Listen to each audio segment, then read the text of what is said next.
साथियों, आप सभी का इस प्लेटफॉर्म पर स्वागत है। यहाँ पर हम लोग विजन आईएएस के जो टेस्ट सीरीज है, जो यूपीएससी 2021 के लिए चलाई जा रही है, इसका टेस्ट नंबर 3, जो कि आपका ज्योग्राफी और करंट अफेयर से संबंधित है, उसको यहाँ पर हम लोग सॉल्व कर रहे हैं। अभी तक 25 क्वेश्चन कर चुके हैं। आगे के जो 25 क्वेश्चन है इस वीडियो में हम लोग उसको पूरी व्याख्या के साथ देखेंगे। तो क्वेश्चन नंबर 26 है कि पृथ्वी की संरचना के संदर्भ में निम्नलिखित कथनों पर विचार करना है। यहाँ पे आपको 2 कथन दिए गए हैं। पहला कथन है कि बाह्य क्रोड तरल अवस्था में है, जबकि आंतरिक क्रोड जो है वो ठोस अवस्था में है। दूसरा कथन है कि बाह्य क्रोड मैग्मा का मुख्य स्रोत है और ज्वालामुखी उद्गारों के दौरान धरातल पर पहुंचता है। तो ये 2 कथन है, इनमें से बताना है उपयुक्त कथनों में से कौन सा या कौन से सही है। तो यदि आप इसमें देखें, जो पहला कथन है आपका, वो पूरी तरीके से सही है कि बाह्य क्रोड जो होता है वो तरल अवस्था में होता है, जबकि आंतरिक क्रोड जो होता है वो ठोस अवस्था में होता है। परंतु जो दूसरा वाला कथन है कि बाह्य क्रोड मैग्मा का मुख्य स्रोत है जो ज्वालामुखी उद्गारों के दौरान धरातल पर पहुंचता है, ठीक है, ये गलत है। तो इस प्रकार से केवल आपका कथन एक सही है, ए ऑप्शन आपका सही हो जाएगा। अब देख लेते हैं कि दूसरा वाला कथन गलत कैसे और पहला सही कैसे है। तो यदि आप देखें तो पृथ्वी की संरचना जो है 3 प्रमुख घटकों में विभाजित होती है। भूपर्पटी जो सबसे ऊपर होता है, जो लेयर जिस पे हम लोग रहते हैं वो भूपर्पटी है। मेंटल और क्रोड। क्रोड जो है बाह्य क्रोड, आउटर कोर और आंतरिक क्रोड अर्थात इनर कोर में बटा होता है। जो भूपर्पटी है, भूपर्पटी अर्थात जो क्रस्ट होता है, यह ठोस पृथ्वी का सबसे बाहरी भाग होता है और इसकी प्रकृति जो होती है अत्यधिक भंगुर होती है, ब्रिटल नेचर का होता है। भूपर्पटी की मोटाई महासागरों और महाद्वीपीय क्षेत्रों के नीचे भिन्न भिन्न होती है। महासागरों में भूपर्पटी की मोटाई महाद्वीपीय भूपर्पटी की तुलना में कम है तथा महासागरों के नीचे इसकी मोटाई 5 किलोमीटर तक तथा महाद्वीपों के नीचे यह लगभग 30 किलोमीटर तक है। मुख्य पर्वत श्रृंखलाओं के क्षेत्र में महाद्वीपीय भूपर्पटी की मोटाई और भी अधिक होती है तथा हिमालय पर्वतीय क्षेत्र में भूपर्पटी की जो मोटाई होती है वो 70 किलोमीटर तक होती है। तो ये भूपर्पटी है, क्रस्ट है। अब मेंटल की बात करें तो भूपर्पटी के नीचे का जो भाग होता है वो मेंटल कहलाता है। यह मोह असत्यता अर्थात असात्य मतलब डिसकंटिन्यूटी, मोह डिसकंटिन्यूटी से आरंभ होकर के 2900 किलोमीटर की गहराई तक पाया जाता है। मेंटल के ऊपरी भाग को दुर्बलता मंडल, जिसको एस्थेनोस्फीयर कहते हैं, ये कहा जाता है तथा एस्थेनो इस शब्द का अर्थ होता है दुर्बलता। इसका विस्तार 400 किलोमीटर तक माना जाता है तथा यह ज्वालामुखी उद्गार के दौरान धरातल पर पहुंचने वाले लावा का मुख्य स्रोत होता है। मैग्मा का नहीं बल्कि लावा का मुख्य स्रोत होता है तथा भूपर्पटी और मेंटल का ऊपरी भाग मिल करके स्थल मंडल, जिसे लिथोस्फीयर कहते हैं, कहलाते हैं और इसकी मोटाई 10 से लेकर के 200 किलोमीटर के मध्य पाई जाती है तथा निचले मेंटल का विस्तार दुर्बलता मंडल की अंतिम सीमा के बाद भी है। यह ठोस अवस्था में है। तीसरा है क्रोड। क्रोड तथा मेंटल की सीमा जो है 2900 किलोमीटर गहराई पर अवस्थित होती है। बाह्य क्रोड, आउटर कोर तरल अवस्था में है, जबकि आंतरिक क्रोड जो है या इनर कोर ये ठोस अवस्था में है। क्रोड अत्यधिक भारी पदार्थों अधिकांशतः ये निकिल, लोहे इससे बना होता है और इसे चूंकि निकिल का Ni ले लेते हैं और लोहा फेरम जो होता है इसका Fe ले लेते हैं, तो इसे शॉर्ट में निफे कहते हैं। इसकी परत के रूप में इसको संदर्भित किया जाता है। आगे चलते हैं। अगला क्वेश्चन है 27 नंबर का, महाद्वीपीय और महासागरीय भूपर्पटी के मध्य अंतर के संदर्भ में निम्नलिखित कथनों पर विचार कीजिए। 2 कथन दिए गए हैं। पहला है महाद्वीपीय भूपर्पटी के मुख्य खनिज तत्व सिलिका और मैग्नीशियम है, जबकि महासागरीय भूपर्पटी में मुख्यतः सिलिका और एल्युमिनियम होते हैं। दूसरा कथन है भूपर्पटी महाद्वीपों के नीचे अधिकांशतः ग्रेनाइट है, जबकि महासागरों के नीचे अधिकांशतः ज्वालामुखी लावा चट्टान अर्थात बेसाल्ट से निर्मित होते हैं। तो इन दोनों कथनों में से बताना है कौन सा या कौन से सही कथन है। तो यदि आप इसमें देखें तो जो पहला कथन है वो गलत है और दूसरा कथन जो है वो सही है। इस प्रकार से आपका बी ऑप्शन केवल 2 ये सही हो जाएगा। अब देखते हैं पहला कथन गलत क्यों है। तो पृथ्वी की सतह की ऊपरी परत जो होती है, भूपर्पटी से क्रस्ट कहते हैं, ये कहलाती है। यह सभी परतों में सबसे कम मोटाई की परत होती है। भूपर्पटी की मोटाई महाद्वीपीय भागों में लगभग 35 किलोमीटर तक होती है, जबकि महासागरीय नितल पर इसकी मोटाई केवल 5 किलोमीटर होती है। मतलब महाद्वीपीय भाग में इसकी मोटाई ज़्यादा होगी और महासागरीय भाग में इसकी मोटाई कम होती है। महाद्वीपीय भूप्रकृति के मुख्य खनिज तत्व सिलिका और एल्युमिना होते हैं। क्या होते हैं? जो महाद्वीपीय भूप्रकृति होती है इसके मुख्य तत्व जो हैं वो सिलिका है और एल्युमिना है। इसे सियाल अर्थात सिलिका का SI और एल्युमिना का AL ले लेते हैं तो सियाल कहा जाता है। जबकि महासागरीय भूप्रकृति में, जो महासागरीय भूप्रकृति है इसमें मुख्यतः सिलिका और मैग्नीशियम होता है और इसे शॉर्ट में सीमा कहते हैं। सिलिका का SI ले लेते हैं और मैग्नीशियम का Ma ले लेते हैं तो सीमा हो गया। तो यहाँ पे जो पहला कथन है ये उल्टा दिया गया है। दूसरा कथन सही है कि भूप्रकृति का निर्माण दो प्रकार की प्राथमिक चट्टानों ग्रेनाइट और बेसाल्ट से हुआ है। महाद्वीपीय भूप्रकृति अधिकांशतः जो है ये ग्रेनाइट से बनी होती है, जबकि महासागरों के नीचे भूप्रकृति का निर्माण अधिकांशतः ज्वालामुखी लावा चट्टान से हुआ है जिसे बेसाल्ट कहा जाता है। महाद्वीपीय प्लेटों की ग्रेनाइट चट्टानों की तुलना में महासागरीय प्लेटों की बेसाल्टिक चट्टानें जो होती हैं अत्यधिक सघन तथा भारी होती हैं। अगला क्वेश्चन देखते हैं, क्वेश्चन नंबर 28। तो क्वेश्चन नंबर 28 है, प्लेटों की निम्नलिखित सीमाओं में से किस पर या किन पर नई भूप्रकृति का निर्माण होता है? तो 3 सीमाएं दी गई हैं। अभिसरण सीमा अर्थात कन्वर्जेंट बाउंड्रीज, अपसारी सीमा डाइवर्जेंट बाउंड्रीज, रूपांतर सीमा ट्रांसफॉर्म बाउंड्रीज। नीचे दिए गए कोड का प्रयोग कर सही उत्तर हमें बताना है कि कहाँ पर जो है नई भूप्रकृति का निर्माण होता है। तो यदि आप इसमें देखें तो इसमें केवल जो अपसारी सीमा है डाइवर्जेंट बाउंड्रीज, यहीं पर जो है आपके नई भूप्रकृति का निर्माण होता है, बाकी और कहीं पे नहीं। तो इस प्रकार से केवल अपसारी सीमा अर्थात डाइवर्जेंट बाउंड्री अर्थात बी वाला ऑप्शन सही है, केवल 2।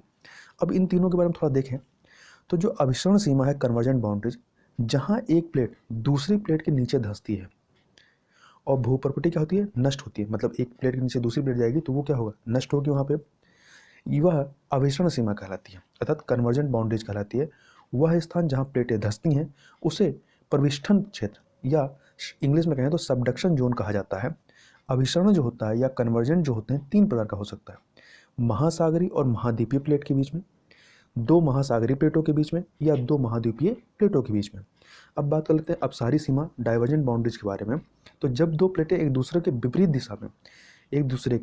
विपरीत दिशा में अलग हटती हैं तब एक नई प्रकृति का यहाँ से जो लावा या मैग्मा निकलता है तो ये दोनों तरफ फैलेगा, तो ये नई भूप्रकृति का निर्माण करते हैं। ऐसी प्लेटों को अपसारी या डाइवर्जेंट प्लेट बाउंड्रीज कहते हैं, डाइवर्जेंट प्लेट कहते हैं। वह स्थान जहाँ से प्लेटें एक दूसरे से दूर हटती हैं, प्रसारी स्थान ये यहाँ से जहाँ से हट रही हैं, इसे स्प्रेडिंग साइट्स कहलाता है या ये प्रसारी स्थान कहलाती हैं। अपसारी सीमाओं का सर्वोत्तम जो उदाहरण है वो है मध्य अटलांटिक कटक। यहाँ से अमेरिकी प्लेट या प्लेटें यूरेशियन व अफ्रीकी प्लेटों से अलग हो रही हैं। अब तीसरा जो है आपका रूपांतर सीमा या ट्रांसफॉर्म बाउंड्रीज, इसके बारे में देखें तो यहाँ ना तो कोई नई प्रॉपर्टी का निर्माण होता और ना ही प्रॉपर्टी का विनाश होता है। जैसा कि प्रॉपर्टी का विनाश कहाँ होता है? अभिसरण सीमा कन्वर्जेंट बाउंड्री पे, और निर्माण कहाँ पे होता है? डाइवर्जेंट बाउंड्री पे, अपसारी सीमा पे। तो यहाँ पे दोनों कार्य नहीं होते हैं क्योंकि प्लेटें यहाँ पे क्या होती हैं, यहाँ पे प्लेटों जो होती हैं ऐसे हैं तो एक दूसरे के क्षैतिज में मतलब टच करते हुए रगड़ते हुए सरकती हैं क्षैतिज दिशा में। रूपांतर भ्रंश ट्रांसफॉर्म फॉल्ट्स जो है ये 2 प्लेटों को पृथक करने वाले तल हैं जो सामान्यतः मध्य महासागरीय कटकों से लंबवत मतलब 90 डिग्री स्थिति में पाए जाते हैं। क्योंकि कटकों के शीर्ष पर एक ही समय में सभी स्थानों पर ज्वालामुखी उद्गार नहीं होते हैं, इसलिए पृथ्वी के अक्ष से दूर प्लेट के हिस्से भिन्न प्रकार से गति करते हैं। इसके अतिरिक्त पृथ्वी के घूर्णन का भी प्लेट के अलग खंडों पर भिन्न प्रभाव पड़ता है। क्वेश्चन नंबर 29 पे चलते हैं। क्वेश्चन नंबर 29 है, भारतीय भूगर्भ विज्ञान के से संदर्भित मालदा भ्रंश जो मालदा फॉल्ट है ये किसको पृथक करता है? तो यदि यहाँ देखें तो यह जो मालदा भ्रंश है ये आपका प्रायद्वीपीय पठार से मेघालय पठार को पृथक करने का कार्य करता है। तो भारत का प्रायद्वीपीय जो भूखंड है ये प्रायद्वीपीय भूखंड जो है, भूखंड की उत्तरी सीमा जो हमारी है वो अनियमित है, जो कि कच्छ जो गुजरात वाला इलाका है यहाँ से आरंभ होकर एक अव्यवस्थित रेखा के रूप में आरावली पर्वत श्रृंखला जो कि आपका राजस्थान साइड में है, यहाँ के श्रृंखला के पश्चिम से होकर गुजरती हुई दिल्ली तक तथा यमुना एवं गंगा नदी के समानांतर राजमहल की पहाड़ियों और गंगा डेल्टा तक विस्तारित है। इनके अतिरिक्त उत्तर पूर्व में कार्बी एंगलांग और मेघालय का पठार तथा पश्चिम में राजस्थान भी जो है इसी भूखंड का, ये जो भारत का प्रायद्वीपीय भूखंड, इसी भूखंड का विस्तार है। पश्चिम बंगाल में मालदा भ्रंश उत्तर पूर्वी भाग को छोटा नागपुर पठार से पृथक करने का कार्य करती है। तो उत्तर पूर्वी भाग में कौन सा है आपका मेघालय पठार है, तो इसको अलग करने का कार्य करती है। सामान्यतः मालदा भ्रंश प्रायद्वीपीय पठार से मेघालय के पठार को पृथक करने का कार्य करती है, पृथक करता है। क्वेश्चन नंबर 30 पे चलते हैं। भारत में शीत ऋतु के दौरान निम्नलिखित में से कौन सी मौसमी परिघटनाएं दृष्टिगोचर होती हैं, दिखाई पड़ती हैं? 3 घटनाएं यहाँ पर हैं। पहला है हिमालय के उत्तर में अवस्थित क्षेत्र में उच्च वायुदाब केंद्र स्थापित हो जाता है। दूसरा है मध्य एशिया से शुष्क धरातलीय पवनों का प्रवाह आरंभ हो जाता है। तीसरा है प्रायद्वीपीय भारत पर एक पूर्वी जट प्रवाह आरंभ हो जाता है। तो हमें बताना है कि इसमें से कौन सा सही कूट है। तो आप इसमें देखें तो जो पहला कथन है कि हिमालय के उत्तर में अवस्थित क्षेत्र में उच्च वायुदाब केंद्र अवस्थित हो जाता है, ये बिल्कुल सही है। दूसरा मध्य एशिया से शुष्क धरातलीय पवनों का प्रवाह आरंभ हो जाता है, ये भी सही है। परंतु जो तीसरा कथन है कि प्रायद्वीपीय भारत पर एक पूर्वी जट प्रवाह आरंभ हो जाता है, ये जो है ये गलत है, क्योंकि ये शीत ऋतु में नहीं होता है। जो तीसरा वाला है ये शीत ऋतु में नहीं होता, बल्कि ये ग्रीष्म काल में होता है।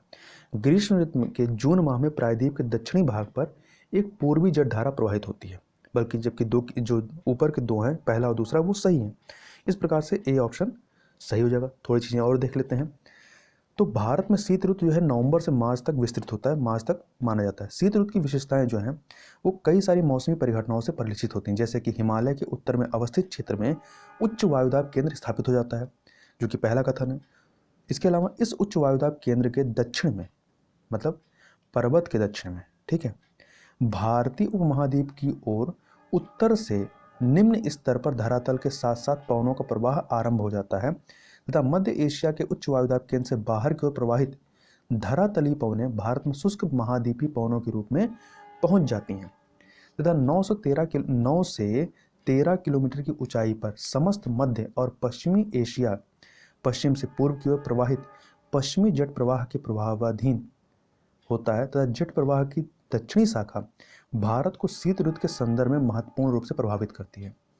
पश्चिमी चक्रवाती विक्षोभ भारतीय उपमहाद्वीप में शीत ऋतु में पश्चिम तथा उत्तर पश्चिम में प्रवेश करते हैं तथा उष्णकटिबंधीय चक्रवात बंगाल की खाड़ी तथा हिंद महासागर में उत्पन्न होते हैं। और तीसरे कथन के बारे में हम लोग बात कर चुके हैं कि प्रायद्वीपीय भारत पर एक पूर्वी जट प्रवाह आरंभ होता है, ये ग्रीष्म काल में। आगे चलते हैं क्वेश्चन नंबर 31 की तरफ। यह क्वेश्चन है मध्यवर्ती उच्च भूमियों या मध्य भारत का पठार के संदर्भ में निम्नलिखित कथनों पर विचार कीजिए। 2 कथन दिए गए। पहला है उच्च भूमियों की सामान्य ढलान दक्षिण और दक्षिण पूर्व की ओर है। किधर है? दक्षिण और दक्षिण पूर्व, ऐसे आप मैप बना लीजिएगा, नॉर्थ साउथ ईस्ट वेस्ट, ठीक है। तो दक्षिण और दक्षिण पूर्व की ओर, ये दक्षिण पूर्व, ये दक्षिण और दक्षिण पूर्व की ओर है। दूसरा, मूसी नदी बेसिन इस क्षेत्र के अधिकांश भाग का निर्माण करती है। तो बताना है उपयुक्त में से कौन सा या कौन सा कथन सही है। तो इसमें आप देखें, इसमें दोनों ही कथन पूरी तरीके से गलत है, अर्थात डी ऑप्शन आपका सही हो जाएगा। अब देख लेते हैं गलत क्यों है। तो मध्यवर्ती उच्च भूमियाँ, जिसे मध्य भारत का पठार भी कहा जाता है, यह मारवाड़ या मेवाड़ उच्च भूमि के पूर्व में और नर्मदा नदी के उत्तर में है। यह मालवा के पठार के अधिकांश भाग को आच्छादित करता है तथा पठार के अधिकांश क्षेत्र पर चंबल नदी के बेसिन का विस्तार है, जो भ्रंश घाटी में प्रवाहित होती है। राणा प्रताप सागर से प्रवाहित होने वाली काली सिंध, मेवाड़ पठार से प्रवाहित होने वाली बनास और मध्य प्रदेश से प्रवाहित होने वाली परवन और पार्वती नदियां चंबल की प्रमुख सहायक नदियां हैं। यह बलुआ पत्थर से निर्मित गोलाकार पहाड़ियों वाला एक उर्मिल पठार, उर्मिल मत इंग्लिश क्या होती है? रोलिंग प्लेटू है। यह यहाँ सघन वन पाए जाते हैं तथा इसके उत्तर में चंबल नदी की उत्खात भूमियाँ, या यहाँ पे उत्खात भूमि या खंड भूमि कई बार पूछा जाता है कहाँ पे किस नदी के उसमें पाया जाता है, तो चंबल नदी में, चंबल नदी के, तो चंबल नदी की उत्खात भूमि या खंड और सतपुड़ा श्रेणी दक्षिण में दक्कन का पठार और पश्चिम में आरावली श्रेणी अवस्थित है। इसकी ढाल प्रवणता उत्तर और पूर्वोत्तर दिशाओं की ओर है। किधर है? उत्तर और पूर्वोत्तर दिशाओं की ओर। तो यहाँ पे ये जो लिखा है, यहाँ पे उत्तर होना चाहिए और यहाँ दक्षिण पूर्वी जगह पूर्वोत्तर होना चाहिए, तो ये सही हो जाता। आगे चलते हैं क्वेश्चन नंबर। इसके अलावा थोड़ा सा एक चीज़ और यहाँ पे याद रखिएगा मूसी नदी के बारे में। जो मूसी नदी है, मूसी नदी को मूसीनुरु नदी भी कहते हैं या कृष्णा नदी की सहायक नदी है, जो कि दक्कन के पठार में तेलंगाना राज्य से होकर प्रवाहित होती है और हैदराबाद जो है वो मूसी नदी के तट पर ही अवस्थित है। अगले क्वेश्चन की तरफ चलते हैं, क्वेश्चन नंबर 32। सिंधु नदी तंत्र के संदर्भ में निम्नलिखित कथनों पर विचार कीजिए। सिंधु नदी तंत्र द्वारा आच्छादित क्षेत्र भारत की तुलना में पाकिस्तान में अधिक है। दूसरा, सिंधु नदी द्रोणी का क्षेत्र 3 देशों में स्थित है। तो हमें बताना दोनों में से कौन सा या कौन सा कथन सही है। तो आप देखें, इसमें पहला कथन पूरी तरीके से सही है, परंतु जो दूसरा कथन है वो गलत है, क्योंकि यहाँ 3 क्षेत्रों में अवस्थित नहीं है बल्कि 4 क्षेत्रों में अवस्थित है। ठीक है, तो इसलिए दूसरा कथन गलत है। तो आपका केवल ऑप्शन नंबर ए, केवल 1 सही हो जाएगा। अब थोड़ा सा और बात कर लेते हैं सिंधु नदी तंत्र के बारे में। तो यह विश्व की सबसे बड़ी नदी द्रोणियों में से एक है, जो 11,65,000 वर्ग किलोमीटर क्षेत्र को आच्छादित करती है। भारत में इसका क्षेत्रफल जो है कितना है? 3,21,289 वर्ग किलोमीटर और कुल लंबाई जो इसकी है कितनी है? 2,880 किलोमीटर, जिसमें से भारत में कितना है? 1,114 किलोमीटर भारत में है। पाकिस्तान में सिंधु नदी द्रोणी लगभग 5,20,000 वर्ग किलोमीटर है, अर्थात 65% क्षेत्र को आच्छादित करती है। तो मतलब 35 भारत में है, 65 उधर है, तो मतलब पाकिस्तान में ज़्यादा है। तो ये जो 65% क्षेत्र पाकिस्तान में, इसमें पंजाब और खैबर पख्तूनवा प्रांत का संपूर्ण क्षेत्र और सिंध प्रांत का अधिकांश क्षेत्र और बलूचिस्तान का पूर्वी भाग सम्मिलित है। इसके अलावा सिंधु नदी द्रोणी का जो क्षेत्र है वो 4 देशों, कौन कौन से?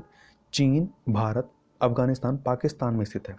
और इस नदी का द्रोणी क्षेत्र पाकिस्तान में 47%, भारत में 39% चीन में 8% और अफगानिस्तान में 6% के मध्य वितरित है। काबुल नदी जिसका प्राचीन नाम कुफेस है, यह 700 किलोमीटर लंबी नदी है, जो अफगानिस्तान में हिंदू कुश पर्वतों के शंगलाख श्रेणी में मैदान बार्डक प्रांत में प्रकट होती है और यह उतई दर्रे द्वारा हेलमंद नदी के जल विभाजक से पृथक होती है। काबुल नदी पाकिस्तान के अटक में सिंधु नदी में विलीन हो जाती है। ठीक है, तो कहाँ मिलती है? सिंधु नदी में विलीन हो जाती है। तथा इसके अलावा तिब्बती पठार में अपने उद्गम स्रोत से सिंधु नदी आरंभ में उत्तर पश्चिम दिशा में, किस दिशा में? उत्तर पश्चिम दिशा में प्रवाहित होती है और उसके पश्चात दक्षिण की ओर मुड़ जाती है एवं पाकिस्तान में दक्षिण पश्चिम दिशा में प्रवाहित होते हुए ये कहाँ जाती है? अरब सागर में विलीन हो जाती है। आगे चलते हैं क्वेश्चन नंबर 33 पे। निम्नलिखित स्थानीय पवनों पर विचार करना है। 4 पवनें दी गई हैं: सिराको, मिस्ट्रल, फॉन, चिनूक। उपयुक्त निम्नलिखित पवनों में से कौन सी भूमध्य सागरीय क्षेत्र में प्रवाहित होती है? तो इसमें आप देखें, बताना है इन चारों में से कौन सा भूमध्य सागरीय क्षेत्र में प्रवाहित होती है। तो इसमें से जो आपका मतलब सिराको है और मिस्ट्रल, ये दोनों ही भूमध्य सागरीय क्षेत्र में प्रवाहित होती हैं, मतलब पहला और दूसरा। तो ऑप्शन 1 सही हो जाएगा, केवल 1 और 2। तो इन चारों के बारे में थोड़ा सा देख लेते हैं। सिराको और मिस्ट्रल भूमध्य सागरीय जलवायु की स्थानीय पवनें हैं। सिराको की बात करें तो यह उष्ण शुष्क रेत से भरी पवन है, जिसका उद्गम सहारा रेगिस्तान में होता है। इसका उद्गम वर्ष के किसी भी समय हो सकता है, लेकिन बसंत ऋतु में इसकी सबसे अधिक आवृत्ति होती है, मतलब सबसे अधिक ये बसंत ऋतु में ही इसका उद्गम होता है। यह रेगिस्तान के आंतरिक क्षेत्र से बाहर की ओर अपेक्षाकृत ठंडे भूमध्य सागर की दिशा में बहती है। इसे भूमध्य सागरीय देशों में अलग अलग नामों से जाना जाता है। दूसरा है मिस्ट्रल यह उत्तर की ओर से आने वाली ठंडी पवन है, जो फ्रांस में रोन घाटी से भूमध्य सागर तक बहती है। इसके अलावा फॉन और चिनूक की बात कर लेते हैं। तो फॉन और चिनूक जो है ये शीतोष्ण महासागरीय जलवायु की स्थानीय पवनें हैं। स्विट्जरलैंड में फॉन और राकी की पूर्वी ढलानों पर चिनूक स्थानीय चारागाहों को अत्यधिक प्रभावित करती हैं। ये उष्ण पवनें हैं। किस प्रकार की हैं? उष्ण पवनें हैं, गर्म पवनें हैं और तापमान में लगभग 4 से 5 डिग्री सेल्सियस तक की वृद्धि कर सकती हैं। परिणामस्वरूप इन पवनों के कारण शीत ऋतु या बसंत के आरंभ में बर्फ पिघल जाती है, जो कृषि के लिए काफ़ी लाभदायक होती है। उष्ण आर्द्र पवन भूमध्य सागरीय क्षेत्र से बहती है और आल्प्स के दक्षिणी ढलानों पर वर्षण करती है, मतलब वर्षा करती है। जब यह पवन स्विट्जरलैंड, जर्मनी और ऑस्ट्रिया में आल्प्स के उत्तरी ढलानों से नीचे उतरती है तो तापमान में एडियाबेटिक रुद्धोष्म वृद्धि के कारण यहाँ पवन उष्ण हो जाती, गर्म हो जाती है। जब नीचे उतरती तो पवन गर्म हो जाती है और अपनी मूल विशेषताओं को त्याग देती है। इस शुष्क पवन को फौन कहा जाता है। क्या कहा जाता है? शुष्क उष्ण पवन को क्या कहा जाता है? फौन कहा जाता है। अब आगे चलते हैं क्वेश्चन नंबर 34 की तरफ। तो क्वेश्चन नंबर 34 आपका क्या है? भूवैज्ञानिक काल मापक्रम पर निम्नलिखित में से कौन सा कशेरुकी जीव सर्वप्रथम उत्पन्न हुआ था? तो ये हमें बताना है। उभयचर, मछली, सरीसृप या स्तनधारी। तो आप देखें तो इसमें से जो आपका सही उत्तर है क्या है? सब इनमें से मछली होगी। क्या होगी? मछली होगी। भूवैज्ञानिक काल मापक्रम ये कालानुक्रमिक निर्धारण की एक प्रणाली है जो भूवैज्ञानिक परतों अर्थात स्तर विन्यास या स्ट्रैटिग्राफी के काल से संबंधित है। इनका उपयोग भूवैज्ञानिकों, जीवाश्म विज्ञानियों और अन्य पृथ्वी विज्ञानियों द्वारा पृथ्वी के इतिहास के दौरान होने वाली घटनाओं के समय और संबंधों का वर्णन करने के लिए किया जाता है। डिवोनियन कल्प अर्थात कल्प मतलब पीरियड इंग्लिश होती है इसकी। तो डिवोनियन पीरियड ये भूवैज्ञानिक काल में पूरा जीव अर्थात पेलियोजोइक इरा का एक अंतराल है जो सिलूरियन शक के पश्चात और कार्बोनिफेरस शक से पहले होता है, जिसकी कालावधि आज से लगभग 419.2 मिलियन और 358.9 मिलियन वर्ष पूर्व के मध्य की है। डिवोनियन कल्प को मत्स्य युग एज ऑफ फिशेस कहा जाता है। तो यह बात याद रखिएगा, किस पीरियड को एज ऑफ फिश कहा जाता है? तो डिवोनियन कल्प को, क्योंकि विविधतापूर्ण, प्रचुर और कुछ मामलों में इन जीवों के विचित्र प्रकार डिवोनियन समुद्रों पर तैरते थे। वन और कुंडलित कवचधारी अर्थात सेल वियरिंग जीव, जिन्हें अमोनाइट्स के रूप में जाना जाता है, का पहली बार आरंभिक डिवोनियन में आविर्भाव होता है। मतलब जो डिवोनियन इरा थी या कल्प जो पीरियड था, इसमें इनका उद्भव होता है। इस कल्प के अंत में प्रथम 4 पैर वाले उभयचरों जो जल और स्थल दोनों पर रह सकें का आविर्भाव होता है,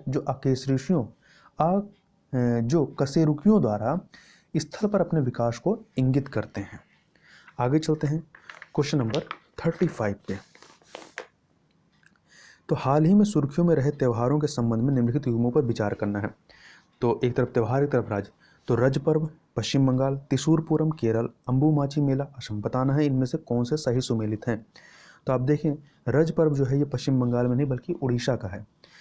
दूसरा त्रिशूरपूरम केरल का सही है, अंबुमाची मेला असम ये भी सही है। तो दूसरा तीसरा सही है, अर्थात बी वाला ऑप्शन आपका सही हो जाएगा। अब तीनों के बारे में थोड़ा थोड़ा देख लेते हैं, क्योंकि ये तीनों इसलिए चर्चा में आए क्योंकि कोविड-19 की वजह से पहली बार ऐसा हो रहा है कि इन तीनों को स्थगित किया गया है, जो कि अलग अलग टाइम पे मनाए जाते हैं। तो सबसे पहले हम लोग उड़ीसा के रज पर्व की बात कर लेते हैं। रज पर्व या राजा परवा कहते हैं इसे। ये उड़ीसा राज्य के सबसे लोकप्रिय पर्वों में से एक है। भगवान विष्णु की पत्नी भूमा देवी धरती माता को समर्पित रज पर्व नारित्व का उत्सव है। ठीक है, भूमा देवी अर्थात जो धरती माता हैं इनको समर्पित रज पर्व नारित्व का उत्सव है और यह जून के महीने में होता है। पर्व के पहले दिन को क्या कहते हैं? पाहिली राजा, दूसरे दिन को मिथुना संक्रांति और तीसरे दिन को भूदाह या बासी राजा कहा जाता है। पर्व की ये जो त्यौहार होता है इसकी तैयारी पाहिली राजा से एक दिन पहले आरंभ हो जाता है और इसे जो ये तैयारी प्रारंभ होती है इसे क्या कहते हैं? सजबाजा कहा जाता है। मुख्य रूप से यह अविवाहित लड़कियों के लिए उनके विवाह की तैयारी का समय होता है और ये पर्व से संबंधित विभिन्न रीति रिवाजों का पालन करती हैं ये जो लड़कियां होती हैं, जैसे कि पोद पीठा जैसे पौष्टिक भोजन का सेवन, नंगे पांव न चलना, पहले दिन स्नान करना और पेड़ पर बधी रस्सियों का झूला झूलना इत्यादि। इस पर्व के दौरान उड़ीसा के लोग किसी भी प्रकार का निर्माण कार्य मतलब कृषि के लिए भूमि को तैयार करना, जिसके लिए पृथ्वी को खोदने की आवश्यकता होती है, इस प्रकार मतलब जहाँ पृथ्वी को खोदना हो ऐसा कोई निर्माण कार्य नहीं करते हैं। और इस तरह की गतिविधियां न करके वे धरती माता को सम्मान देते हैं, जिन्हें नियमित कार्य से उस समय अवकाश प्रदान किया जाता है कि उनको अवकाश की आवश्यकता होती है। इस पर्व का समापन बसुमती स्नान नामक एक प्रथा या भूमा देवी के स्नान के साथ होता है। महिलाएं एक पत्थर की पूजा करती हैं जो धरती माता का प्रतीक होती हैं। वह उसे हल्दी के मिश्रण से स्नान कराती हैं, उस पर फूल चढ़ाती हैं और उस पर सिंदूर लगाती हैं। यह त्यौहार ग्रीष्म ऋतु के अंत और मानसून के आगमन से संबंधित है, इसलिए यह कृषि और खेती से संबंधित समुदायों और गतिविधियों से भी संबंधित है। अगला है त्रिशूर पूरम, जो कि केरल में आयोजित होने वाले एक वार्षिक हिंदू पर्व है। इसके बारे में तो यह उस दिन मनाया जाता है जब तारों की दशा, पूरम, पूरम क्या होता है, ये मलयालम कैलेंडर के अनुसार मलयालम महीना होता है। तो पूरम मेडम ये अप्रैल मई के समय का होता है, इसमें होता है, इस समय मनाया जाता है। यह त्यौहार राजा राम वर्मा के मस्तिष्क की उपस्थिति, जिसे कोच्चिन के महाराजा शकतान थामपुरम के नाम से जाना जाता था। राम वर्मा को शकतान थामपुरम के नाम से जाना जाता था और ये कोच्चिन के महाराजा थे। कब तक इनका राजकाल था? 1790 से लेकर 1805 तक।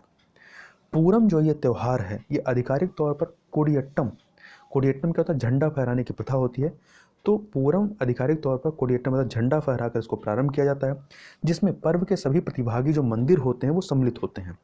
पूरम में त्रिशूर और उसके आसपास के 10 मंदिर सम्मिलित होते हैं और यह एक ऐसा समारोह माना जाता है जहां ये देवता, जो ये विभिन्न मंदिरों के देवता होते हैं, ये देवता शहर के केंद्र में अवस्थित बटक नाथन मंदिर में जो भगवान शिव हैं इनकी पूजा करते हैं और इसके लिए एक साथ एकत्रित होते हैं। इस पर्व की एक विशेषता यह है कि त्यौहार के दौरान चिंदा, मंडालम, एडका, थिमिला और कोम्बू जैसे पारंपरिक वाद्य यंत्रों का उपयोग किया जाता है। पूरम का 7वां दिन अंतिम दिन होता है, इसे पाकल पूरम के नाम से भी जाना जाता है। पूरम हालांकि एक हिंदू अनुष्ठान है जो केरल की सभी धार्मिक और सांस्कृतिक उपभेदों को सम्मिलित करने के लिए विकसित हुआ है। मुस्लिम और ईसाई दोनों समुदाय विभिन्न प्रकार के पर्वों में भाग लेते हैं, जो राज्य के धर्मनिरपेक्ष चरित्र को रेखांकित करता है। अपने आरंभ के पश्चात कोविड-19 के कारण ये तीनों जो यहाँ दिए इनको पहली बार स्थगित किया गया था। अब बात करते हैं अबू बाची मेला, जो कि असम का है। तो अबू बाची मेला या इसे पर्व कामाख्या मंदिर भी कहते हैं, गुवाहाटी असम में पीठासीन देवी की वार्षिक रजस्वला का प्रतीक है। मंदिर के गर्भगृह में एक चट्टान को योनि, मतलब जो महिला का जननांग होता है, उसके प्रतीक के रूप में रखा गया है। कामाख्या जो है ये 51 शक्तिपीठ जो हैं उनमें से एक है, जो शक्ति पंथ के अनुयायियों के लिए पवित्र स्थल है। ये 51 जो शक्तिपीठ हैं, ये भगवान शिव की अपनी पत्नी सती को जब मरने के बाद वो गुस्से में ले जा रहे थे, तो उनके अंग जहाँ जहाँ गिरे थे ये इन 51 जगहों पे, वहीं पे एक एक शक्तिपीठ बनाए गए हैं। मंदिर जो है ये नीलांचल पहाड़ियों पर अवस्थित है, जिसके उत्तरी मुख की ढाल ब्रह्मपुत्र नदी की ओर है। किंवदंतियों के अनुसार इसे राक्षस राजा नरकासुर ने बनवाया था, लेकिन इससे संबंधित अभिलेख 1565 के से उपलब्ध हैं, जब कोच राजा नर नारायण ने मंदिर का पुनर्निर्माण करवाया था। इसे भी कोविड-19 के कारण स्थगित कर दिया गया था। आगे चलते हैं क्वेश्चन नंबर 36 पे। निम्नलिखित नदियों पर विचार करिए। तापी, माही, दामोदर उपयुक्त नदियों में से कौन सी भ्रंश घाटियों से होकर के प्रवाहित होती हैं? तो आप देखें ये तीनों की तीनों ही नदियाँ, इसके अलावा नर्मदा भी इसमें शामिल है। तो नर्मदा, तापी, माही और दामोदर ये सभी नदियाँ भ्रंश घाटी से होकर प्रवाहित होती हैं। नर्मदा नदी सतपुड़ा और विंध्य पर्वतमाला के मध्य अवस्थित जो भ्रंश घाटी है, उससे भ्रंश घाटी में पश्चिम की ओर प्रवाहित होती है, मतलब अरब सागर की ओर। तथा दामोदर नदी जो है छोटा नागपुर पठार स्थित भ्रंश घाटी से होकर प्रवाहित होती है और ये आपका किधर होती है? पूर्व की ओर, मतलब बंगाल खाड़ी की तरफ। ताप्ती और माही नदियाँ भी विभिन्न श्रेणियों के मध्य भ्रंश घाटियों से होकर प्रवाहित होती हैं। क्वेश्चन नंबर, तो इसमें आपका जो है ऑप्शन क्या हो जाएगा? सी, 1, 2, 3। क्वेश्चन नंबर 37 पे चलते हैं। प्रायद्वीपीय पठार के संदर्भ में निम्नलिखित कथनों पर विचार कीजिए। 3 कथन दिए गए। पहला है प्रायद्वीपीय पठार का सामान्य उत्थान पश्चिम से पूर्व की ओर है। दूसरा, यह पठार भ्रंश तथा विभंग रहित है। तीसरा, शिलांग और कार्बी एंगलांग पठार प्रायद्वीपीय पठार के ही विस्तार हैं। तो हमें बताना कौन सा या कौन से सही हैं। तो आप इसमें देखें, इसमें पहला कथन सही है, तीसरा कथन सही है, दूसरा वाला सही नहीं है। तो आपका डी ऑप्शन आपका सही हो जाएगा, 1 और 3। और थोड़ा सा देख लेते हैं इसके बारे में। तो नदियों के मैदानी क्षेत्र में 150 मीटर की ऊंचाई से ऊपर स्थित प्रायद्वीपीय पठार, जिसे तिकोने आकार वाला कटा फटा भूखंड है, जिसकी ऊंचाई कितनी है? 600 से 900 मीटर है। ये जो प्रायद्वीपीय पठार है वो इस प्रकार की इसकी अवसंरचना है। उत्तर पश्चिम में दिल्ली कटक जो कि आरावली का विस्तार है, पूर्व में राजमहल पहाड़ियाँ, पश्चिम में गिर पहाड़ियाँ और दक्षिण में इलायची पहाड़ियाँ, जिसे कार्डमम पहाड़ियाँ भी कहते हैं, केरल साइड में प्रायद्वीपीय पठार की बाह्य सीमाओं का निर्धारण करती हैं। हालांकि उत्तर पूर्व में शिलांग और कार्बी एंगलांग पठार भी इसी भूखंड के ही विस्तार हैं।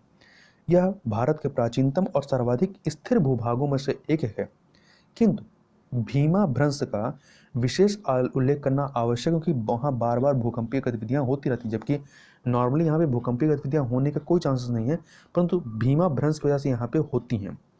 प्रायद्वीपीय पठार के अनेक भाग भू उत्थान व निमज्जन, भ्रंश तथा विहंग सहित निर्माण प्रक्रिया के अनेक पुनरावर्ती चरणों से गुजरे हैं। तो यहाँ पे जो लिखा है यह पठार भ्रंश तथा विहंग रहित है, ये गलत है, क्योंकि इसमें भ्रंश तथा विहंग हैं।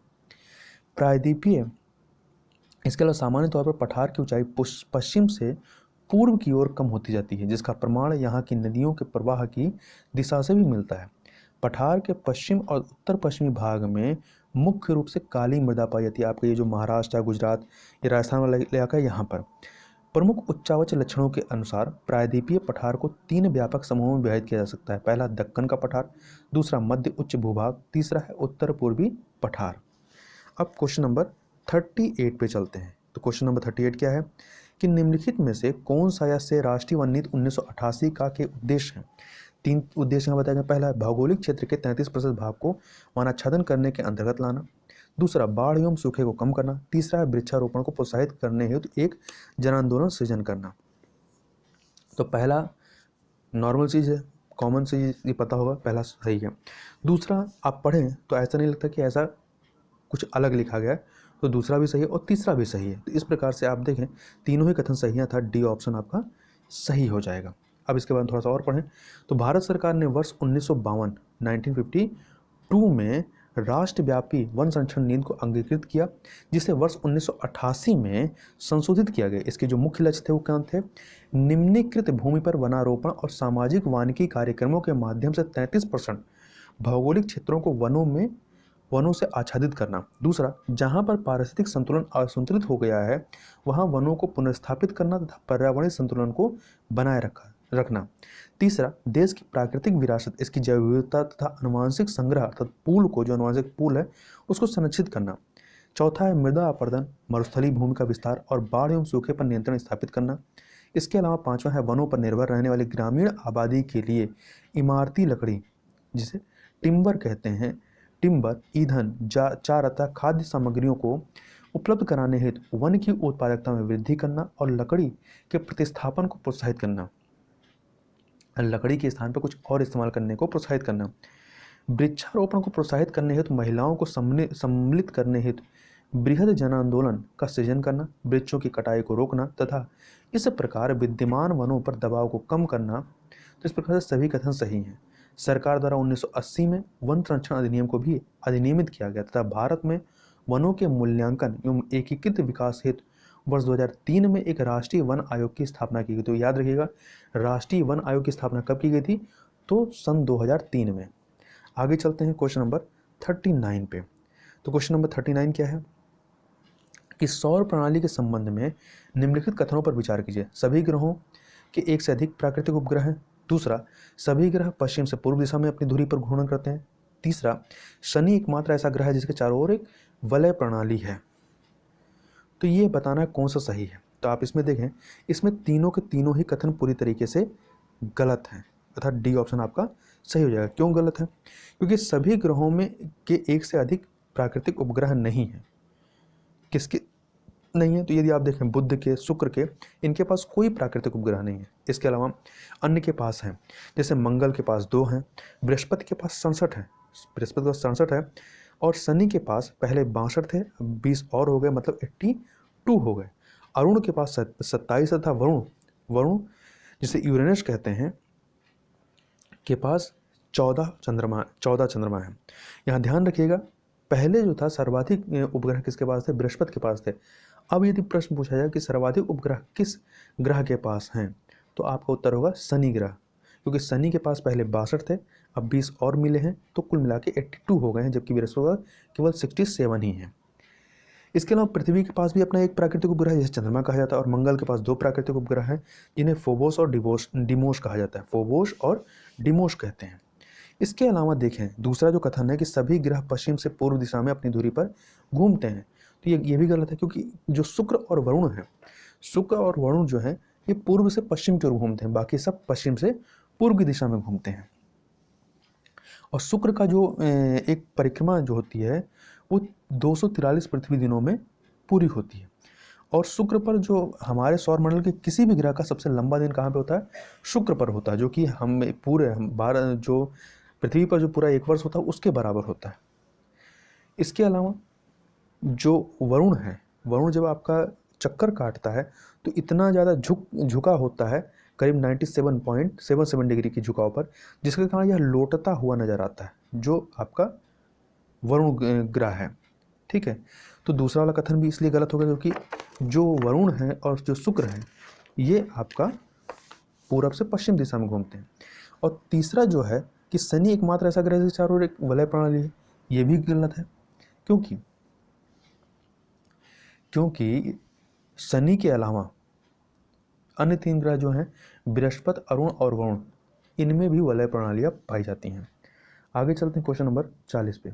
राज्य खाद्य सुरक्षा सूचकांक भारत के राज्यों के संदर्भ में खाद्य सुरक्षा पर रैंक निर्धारित करने हेतु जारी किया जाता है। इस संदर्भ में निम्नलिखित तथ्यों पर विचार करना है। पहला है, यह भारतीय खाद्य सुरक्षा और मानक प्राधिकरण FSSAI के द्वारा जारी किया जाने वाला एक सूचकांक है। दूसरा, राज्यों का अनुक्रम जो है अनुपालन और साथ ही उपभोक्ता सशक्तिकरण के मानदंडों के आधार पर निर्धारित किया जाता है। तो बताना है उपयुक्त में से कौन सा या कौन से कथन सही है।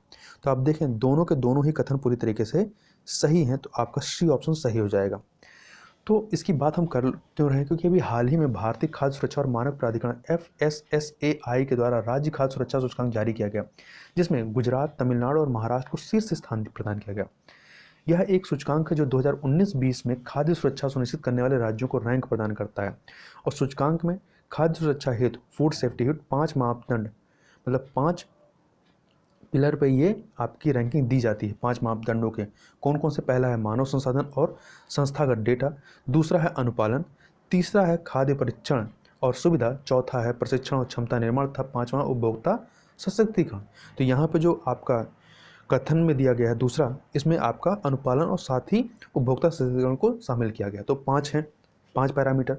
इसके अलावा ये जो रैंकिंग जारी की गई इसको 3 कैटेगरी में बांटा गया, बड़े राज्य, छोटे राज्य और संघ शासित प्रदेश। तो बड़े राज्यों में देखें तो शीर्ष पर गुजरात, तमिलनाडु और महाराष्ट्र हैं, जबकि छोटे राज्यों में गोवा, मणिपुर और मेघालय। नंबर 1 पे गोवा है, दूसरे पे मणिपुर, तीसरे पे मेघालय है। जबकि संघ राज्य क्षेत्रों में चंडीगढ़ नंबर 1 पे है, दिल्ली दूसरे पे है और अंडमान निकोबार द्वीप समूह तीसरे पे है। इसके अलावा कुछ अन्य चीज़ को देखें तो यह जो है यह खाद्य सुरक्षा पर दूसरा इंडेक्स है। इसके पहले वाले साल में आया था 2019 में, तो ये दूसरा इंडेक्स है जिसे FSSAI के द्वारा विश्व खाद्य सुरक्षा दिवस, वर्ल्ड फूड सेफ्टी डे, जो कि 7 जून को मनाया जाता है। कब मनाया जाता है? 7 जून को मनाया गया। इस अवसर पर इसको जारी किया गया। ये जो 7 जून को विश्व खाद्य सुरक्षा दिवस था, इसका जो विषय था या जो थीम थी वो क्या थी? खाद्य सुरक्षा सभी का सरोकार है, फूड सेफ्टी एवरीवन्स बिजनेस। तो ये थीम याद रखिएगा, पूछा जा सकता है। और यह जो विषय है वो आपूर्ति श्रृंखला में शामिल उन लोगों को समर्पित था जो कोविड-19 वैश्विक महामारी के दौरान सुरक्षित भोजन की निर्बाध उपलब्धता सुनिश्चित कर रहे थे। आगे चलते हैं क्वेश्चन नंबर 41 पे। तो क्वेश्चन नंबर 41 देखें क्या है। भूकंप के संबंध में निम्नलिखित कथनों पर विचार कीजिए। पहला, सभी प्राकृतिक भूकंप स्थल मंडल में घटित होते हैं। दूसरा, वह बिंदु जहां से ऊर्जा निकलती है उसे अधिकेंद्र या एपिसेंटर कहलाता है। तो आप इसमें देखें, इसमें पहला वाला कथन आपका पूरी तरीके से सही है, परंतु दूसरा वाला कथन गलत है। क्यों? क्योंकि वह बिंदु जहां से ऊर्जा निकलती है उसे अधिकेंद्र नहीं कहते हैं, उसे फोकस कहते हैं। क्या कहते हैं? उसे फोकस कहते हैं। तो इसलिए आपका दूसरा वाला जो कथन है उसे फोकस या उद्गम केंद्र कहते हैं। ठीक है, उद्गम केंद्र, उसे इंग्लिश में फोकस कहते हैं। तो दूसरा कथन आपका गलत है। तो इस प्रकार से आपका केवल पहला वाला ही कथन सही है। इसके बारे में थोड़ा सा और देख लेते हैं कि साधारणतया या साधारण शब्दों में भूकंप का अर्थ क्या होता है? पृथ्वी का कंपन करना। यह एक प्राकृतिक घटना है। ऊर्जा के निकलने के कारण तरंगें उत्पन्न होती हैं जो सभी दिशाओं में प्रसारित होकर के क्या होती हैं? भूकंप उत्पन्न करती हैं। सभी प्राकृतिक भूकंप स्थल मंडल, जिसे इंग्लिश में लिथोस्फीयर कहते हैं, इसी में घटित होती हैं। प्रायः भ्रंश के किनारे किनारे ही ऊर्जा मुक्त होती है। भूपर्पटी की जो क्रस्ट होता है इसकी सैलों में गहन दरारें ही भ्रंश होती हैं। भ्रंश के दोनों तरफ सैलें विपरीत दिशा में गति करती हैं, चूंकि ऊपर के सैलखंड दबाव डालते हैं, अतः उनके बीच का घर्षण जो है उन्हें परस्पर बांधे रहता है। हालांकि अलग होने की प्रवृत्ति के कारण एक समय पर घर्षण का प्रभाव कम हो जाता है, जिसके परिणाम स्वरूप सैलखंड जो होते हैं वो विकृत होकर अचानक एक दूसरे के विपरीत दिशा में स्थानांतरित हो जाते हैं। इसके परिणाम स्वरूप ऊर्जा निकलती है और ऊर्जा तरंगें सभी दिशाओं में गतिमान हो जाती हैं। अब दूसरे कथन पे आते हैं कि जिस बिंदु पर ऊर्जा मुक्त होती है उसे भूकंप का उद्गम केंद्र कहते हैं, फोकस कहा जाता है, और इसे अवकेंद्र हाइपोसेंटर भी कहा जाता है। चाहे आप उद्गम केंद्र कहिए या अवकेंद्र कहिए। ऊर्जा तरंगे अलग अलग दिशाओं में गति करती हुई पृथ्वी की सतह तक पहुंचती हैं। भूपटल पर वह बिंदु जो उद्गम केंद्र के निकटतम होता है उसे क्या कहते हैं? अधिकेंद्र कहते हैं। अधिकेंद्र अर्थात इपिसेंटर कहा जाता है। और इन तरंगों को सर्वप्रथम जो ये भूकंप से तरंगें निकलती सर्वप्रथम अधिकेंद्र पर ही दर्ज किया जाता है। कहाँ पे? इपिसेंटर पे। ऊर्जा जो मुक्त होती है वो आपका फोकस पे होती है, परंतु जो ये सबसे पहले पहुंचती कहाँ धरती पर? तो इपिसेंटर पे ही पहुंचती हैं। ठीक है। और अधिकेंद्र जो होता है ये उद्गम केंद्र मतलब फोकस के ठीक ऊपर 90 डिग्री के कोण पर होता है। मतलब आप ऐसा समझ लीजिए कि पृथ्वी है, ठीक है, तो यहाँ नीचे जो होगा ये आपका ये क्या है? नीचे वाला उद्गम केंद्र होगा। उद्गम केंद्र फोकस हो गया, और इसके ऊपर जहाँ पृथ्वी पर सबसे पहले ये फैलेगा यही आपका ऊपर इपिसेंटर होता है। स्थल मंडल लिथोस्फीयर क्या होता है? तो यह ठोस पृथ्वी का सबसे बाहरी भाग है। यह भंगुर पर्पटी का अर्थात ब्रिटल क्रस्ट है और ऊपरी मंडल के शीर्ष भाग से मिल करके बना होता है। स्थल मंडल पृथ्वी का सबसे ठंडा और कठोरतम भाग होता है। आगे चलते हैं क्वेश्चन नंबर 42 पे। पथ विक्रेताओं स्ट्रीट वेंडर से आरंभ की गई नई योजना पीएम स्वनिधि के बारे में निम्नलिखित कथनों पर विचार करना है। 3 कथन दिए गए हैं। यह पथ विक्रेताओं को लॉकडाउन में छूट देने के पश्चात अपनी आजीविका गतिविधियों को पुनः आरंभ करने के लिए ब्याज मुक्त ऋण की सुविधा प्रदान करता है। दूसरा, ऋण लेने के लिए किसी भी संपार्श्विक प्रतिभूति की आवश्यकता नहीं होगी, अब कोई कोलेटरल जमा नहीं करना होगा, ऐसा कहा गया। तीसरा, इसे वित्त मंत्रालय के द्वारा आरंभ किया गया। तो बताना है इसमें से कौन सा सही है। तो आप देखें कि तीसरा कथन जो है ये वित्त मंत्रालय की योजना नहीं है। ये किसकी है? ये आपकी जो है जो क्या कह सकते हैं शहरी मंत्रालय होता है। ये शहरी मंत्रालय की योजना है। तो इस बात को याद रखिएगा कि ये शहरी क्या कहते हैं आवासन और शहरी कार्य मंत्रालय इसकी योजना है, वित्त मंत्रालय की नहीं है। तो तीसरा यदि आपको पता है कि वित्त मंत्रालय की योजना नहीं है तो आप तीसरा जहाँ जहाँ उसको कट कर दीजिए, तो बचेगा क्या? केवल सी ऑप्शन, अर्थात केवल 2 सही है इसका, मतलब पहला भी गलत है। तो पहला क्यों गलत है? क्योंकि इसमें ब्याज मुक्त ऋण की सुविधा की बात नहीं की गई। ऋण दिया जाएगा, आपको उसका ब्याज भी देना पड़ेगा, तो ब्याज मुक्त ऋण की बात की गई है। दूसरा वाला सही है, तीसरा वाला गलत है। इसके बाद हम थोड़ा सा और बात करें तो प्रधानमंत्री स्ट्रीट वेंडर्स जो आत्मनिर्भर निधि ये योजना है, ये आवासन और शहरी कार्य मंत्रालय के द्वारा पथ विक्रेताओं या रेहड़ी पटरी विक्रेताओं के लिए हाल ही में आरंभ की गई एक विशेष माइक्रो क्रेडिट सुविधा योजना है। यह एक केंद्र क्षेत्र की योजना है जो लॉकडाउन में छूट के पश्चात अपनी आजीविका गतिविधियों को फिर से आरंभ करने हेतु तो रेहड़ी पटरी विक्रेताओं को किफ़ायती दर पर कार्यशील पूंजी ऋण प्राप्त करने के लिए सुविधा प्रदान करता है। इस योजना के तहत ब्याज की रियायती दर पर 10,000 रुपये तक के कार्यशील पूंजी की ऋण की सुविधा होगी। ऋण की नियमित अदायगी को प्रोत्साहित करना इसका उद्देश्य है। इसके अलावा डिजिटल लेन देन को प्रोत्साहित करना तथा इस योजना की मुख्य विशेषताओं की बात करें तो समय पर या शीघ्र अदायगी करने पर 7% की दर से ब्याज सब्सिडी दी जाएगी। मासिक नकदी वापसी अर्थात कैशबैक के जरिए डिजिटल लेन देन को प्रोत्साहन दिया जाएगा। पहले ऋण की समय पर अदायगी पर अधिक ऋण की पात्रता आपकी हो जाएगी। और इसके अलावा एक जो मेन कंडीशन इसको याद रखिएगा कि शहरों में फेरी लगाने वाले वह रेहड़ी विक्रेता या आसपास के उप शहरी क्षेत्रों एवं ग्रामीण क्षेत्रों के विक्रेताओं सहित सम्मिलित हैं जो 24 मार्च 2020 या उससे पहले से विक्रेता का काम कर रहे थे, मतलब स्ट्रीट वेंडर्स थे। ऐसा नहीं कि 24 मार्च के बाद जो लोग स्ट्रीट वेंडर बने होंगे उनकी बात इसमें नहीं की गई है। 24 मार्च 2020 ये टाइमलाइन इसको याद रखिएगा। और इसके तहत ऋण प्रदान करने वाली जो संस्थाएं उसमें कौन है? अनुसूचित वाणिज्यिक बैंक हैं, क्षेत्रीय ग्रामीण बैंक है, लघु वित्त बैंक है, सहकारी बैंक, गैर बैंकिंग वित्तीय कंपनियां, सूक्ष्म वित्त संस्थान और सेल्फ हेल्प ग्रुप जो बैंक हैं, इनके द्वारा ये इस प्रकार के ऋण प्रोवाइड किए जाएंगे। इस योजना का कार्यकाल जो है वो मार्च, ये भी याद रखिएगा, ये अजीब मतलब लॉन्ग टाइम नहीं चलेगा, मार्च 2022 तक इसको चलाया जाएगा। ठीक है। और इसके अलावा इसमें ऋण लेने के लिए आपको किसी भी संपार्श्विक प्रतिभूति की आवश्यकता नहीं होगी। आगे चलते हैं क्वेश्चन नंबर 43 पे। निम्नलिखित में से कौन सी प्रमुख विवर्तनिका अर्थात टेक्टोनिक प्लेटें नहीं है, प्रमुख नहीं है। ठीक है। पहला Antarctic plate, Cocos plate, Arabian plate और दक्षिण अमेरिकी प्लेट। तो इसमें आप देखें अंटार्कटिक प्लेट और दक्षिण अमेरिकी प्लेट ये मेन प्लेटें हैं, जबकि कोकोस प्लेट और अरेबियन प्लेट ये जो हैं ये छोटी प्लेटें होती हैं। तो इस प्रकार से दूसरा और तीसरा, तो बी ऑप्शन आपका सही हो जाएगा।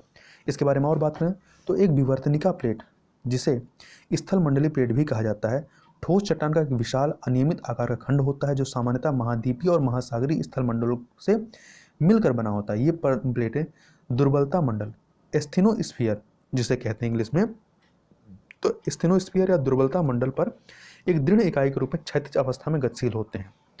क्षैतिज अवस्था में, वर्टिकल क्षैतिज अवस्था में गतिशील होते हैं।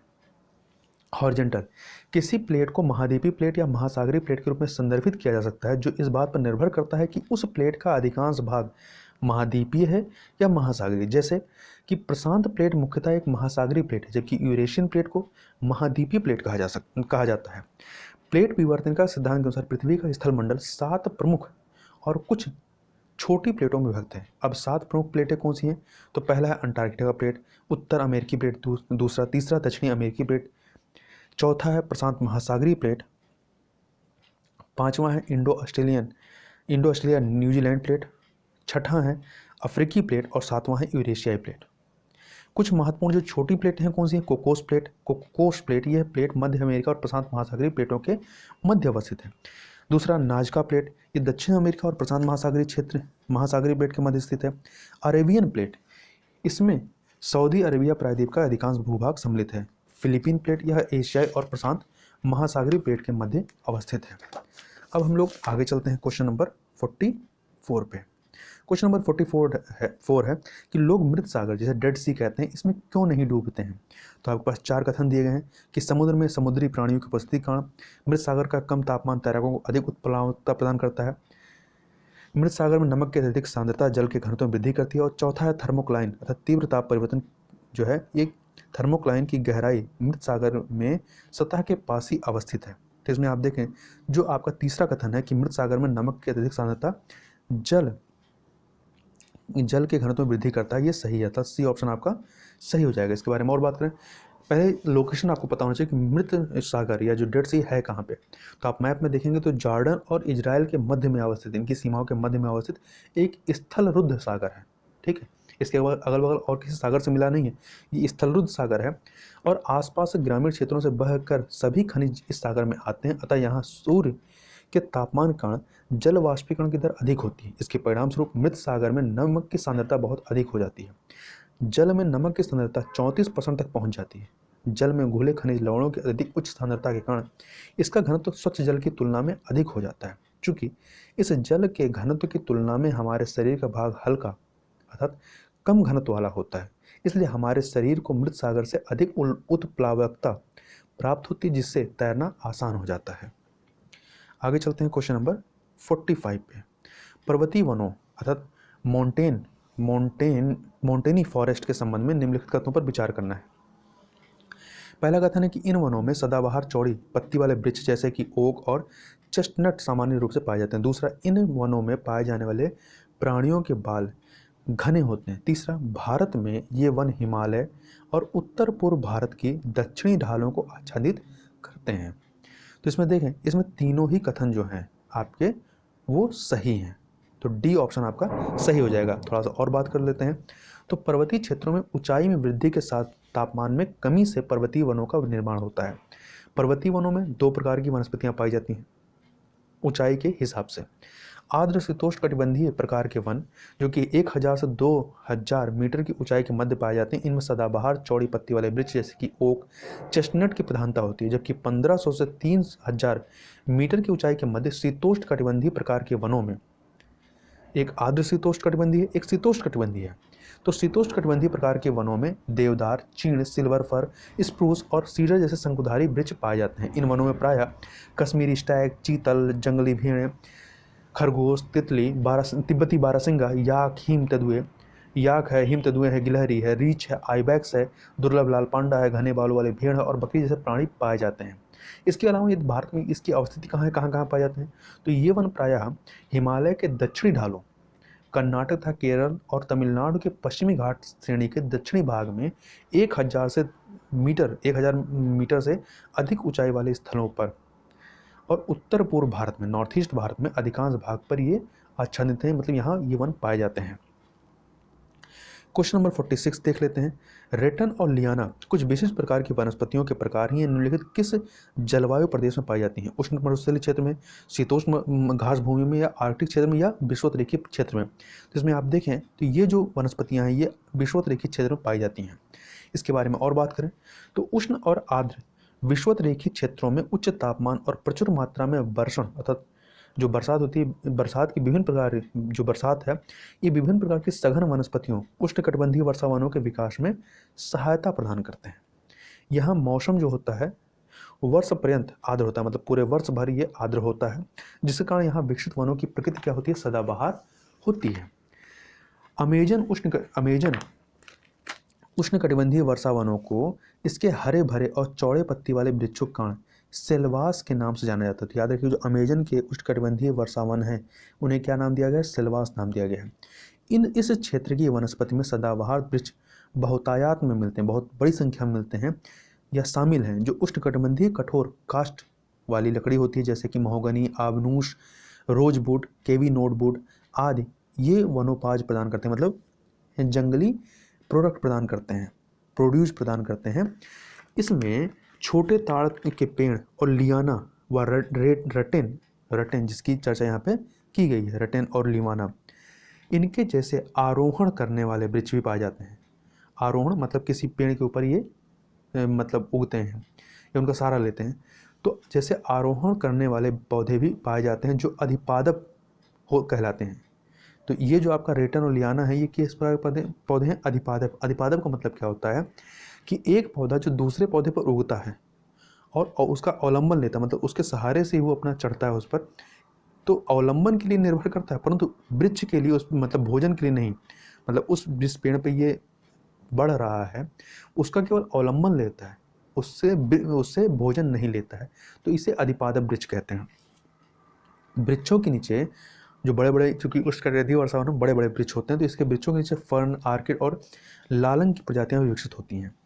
इससे वनों में एक अलग प्रकृति का निर्माण होता है, ठीक है, जिसके शीर्ष पे चूंकि कुछ बड़े बड़े पौधे होते हैं, तो ये जो बड़े बड़े पौधे जो ऊपर पत्तियां मिलकर बना लेती हैं, इन्हें बितान कहते हैं। तो इनके शीर्ष जो होते हैं ऊंचे वृक्ष और उनका सघन बितान होता है, जबकि मध्य स्तर पर छोटे वृक्ष पाए जाते हैं तथा भूमि पर शाकीय फन और झाड़ियां विस्तृत होती हैं। तो 3 लेयर पर ये पाए जाते हैं।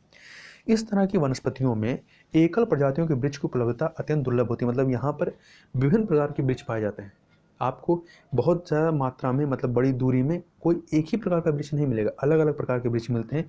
इसीलिए उष्णकटिबंधीय जो काष्ठ होता है, जो लकड़ी होती है, वाणिज्यिक दोहन के लिए अत्यधिक दुष्कर होते हैं, क्योंकि वाणिज्यिक दोहन में एक ही प्रकार के पेड़ों का इस्तेमाल किया जाता है ना, तो यहाँ अलग अलग प्रकार के पेड़ होते हैं। क्वेश्चन नंबर 47 पे चलते हैं। उत्तरी गोलार्ध में बहिरुष्ण कटिबंधीय चक्रवातों के संदर्भ में निम्नलिखित कथनों पर विचार कीजिए। 3 कथन है। ये वाताग्रों के साथ साथ निर्मित होते हैं। दूसरा, ये स्थल और जल दोनों पर विकसित हो सकते हैं।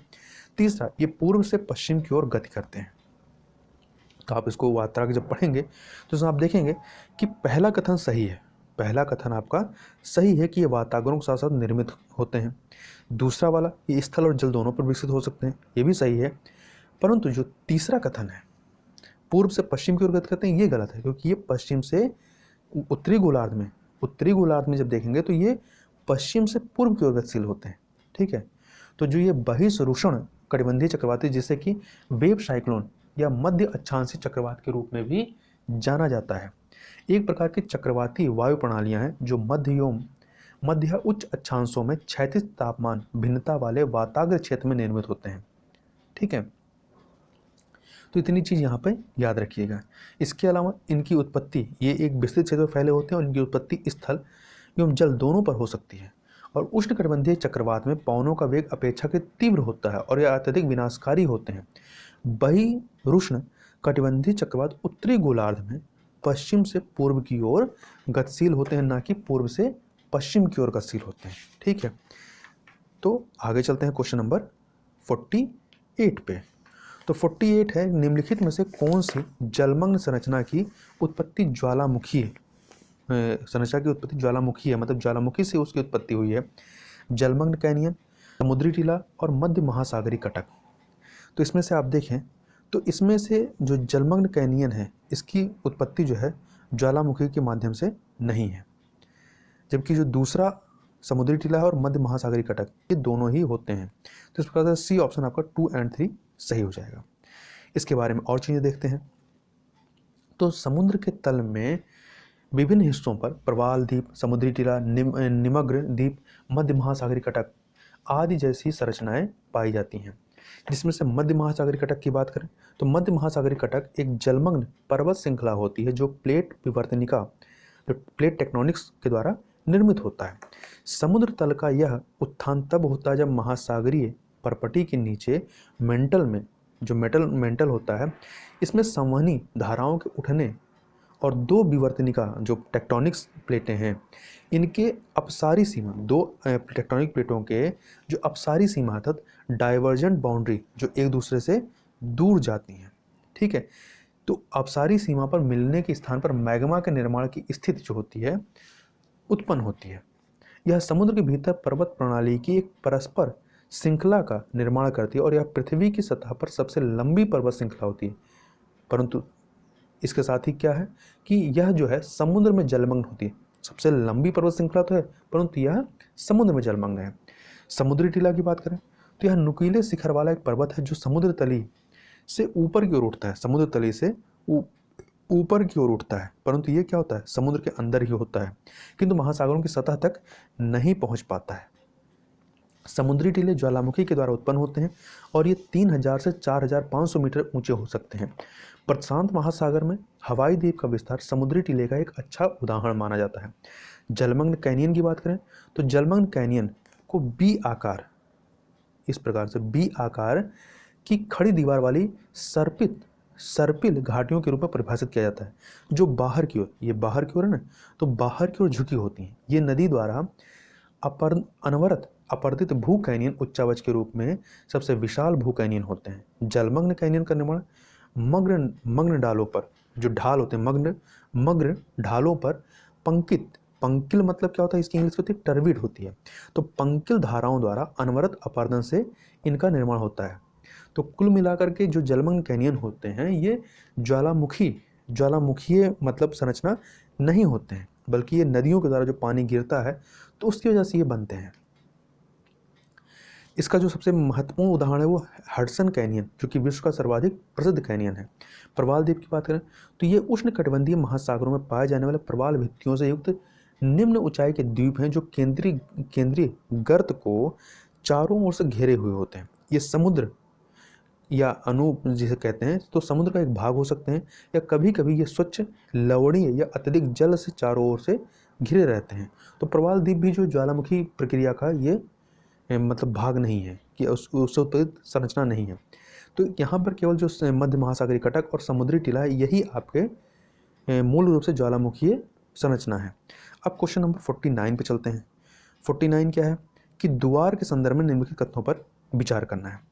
पहला है ये पूर्वोत्तर हिमालय के वाह्य गिरिपदीय क्षेत्र में स्थित जलोढ़ बाढ़ के मैदान है। दूसरा, द्वार के क्षेत्र में चाय की खेती के लिए उपयुक्त गहरी जीवाश्म समृद्ध मृदा का आवरण पाया जाता है। तो बताना है कौन सा सही है। तो इसमें आप देखें इसमें से दोनों ही कथन पूरी तरीके से सही हैं, अर्थात सी ऑप्शन आपका सही हो जाएगा।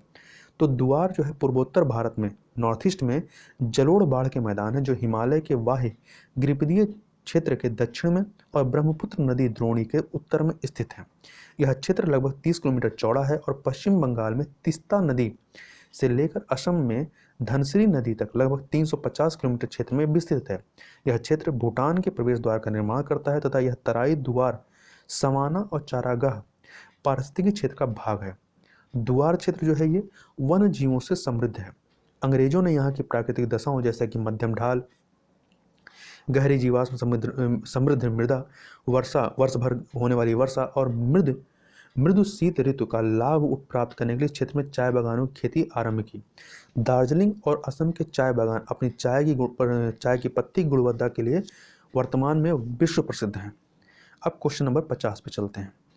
50 क्या है? गोधूली, जिसे संध्याकाल कहते हैं या इंग्लिश में टुलाइट कहते हैं। इसके संदर्भ में निम्नलिखित कथनों पर विचार करना। दो कथन दिए गए हैं। पहला, यह तब घटित होता है जब पृथ्वी को सूर्य के क्षेत्र से नीचे होने पर भी प्रकीर्णित या अपवर्तित प्रकाश प्राप्त होता है। दूसरा, विषुवत रेखीय क्षेत्रों में गोधूली की अवधि उच्च अक्षांशों की तुलना में छोटी होती है। तो यहाँ पे देखें तो दोनों ही कथन पूरी तरीके से सही हैं, अर्थात सी ऑप्शन आपका सही हो जाएगा। तो दोनों को देख लेते हैं क्यों सही है। तो गोधूली, जिसे संध्या काल कहते हैं, ट्विलाइट कहते हैं, दिन और रात के मध्य का समय होता है जब आकाश में प्रकाश विद्यमान होता है, परंतु यह हालांकि सूर्य जो है क्षितिज से नीचे हो जाता है, मतलब सूर्य ढल रहा होता है या डूब रहा होता है, जैसे साधारण भाषा में कहते हैं।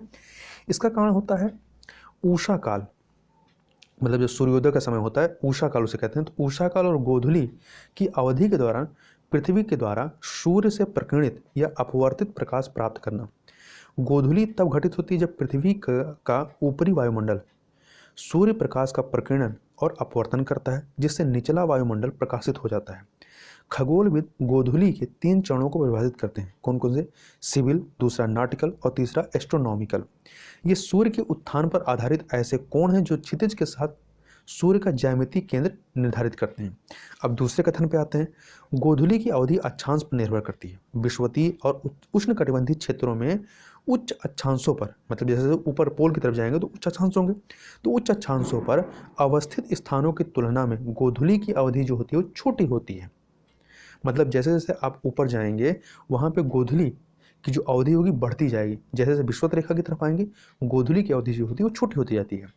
उच्च अक्षांशों पर ग्रीष्म ऋतु के दौरान सूर्यास्त के पश्चात और सूर्योदय से पूर्व खगोलीय गोधूली के मध्य कोई अंतर नहीं होता है। यह तब घटित होता है जब सूर्य द्वारा क्षितिज के साथ, जिसे सौर उत्थान कोण के रूप में जाना जाता है, स्थानीय मध्यरात के दौरान 18 डिग्री से कम का कोण बनाता है। इसी तरह उच्च अक्षांशों में नॉटिकल गोधूली की अवधि तुलनात्मक रूप से लंबी हो सकती है यदि सूर्य रात भर क्षितिज से 12 डिग्री नीचे रहता है। तो इस प्रकार से आपका सी ऑप्शन 1 और 2 दोनों ही सही है। तो यहाँ पर हम लोग पूरे 50 क्वेश्चन कंप्लीट कर दिए। अब इससे आगे के जो प्रश्न है उसको हम लोग नेक्स्ट वीडियो में करेंगे। तो इस वीडियो में बस इतना ही। मिलते हैं नेक्स्ट वीडियो में, तब तक के लिए बहुत बहुत धन्यवाद।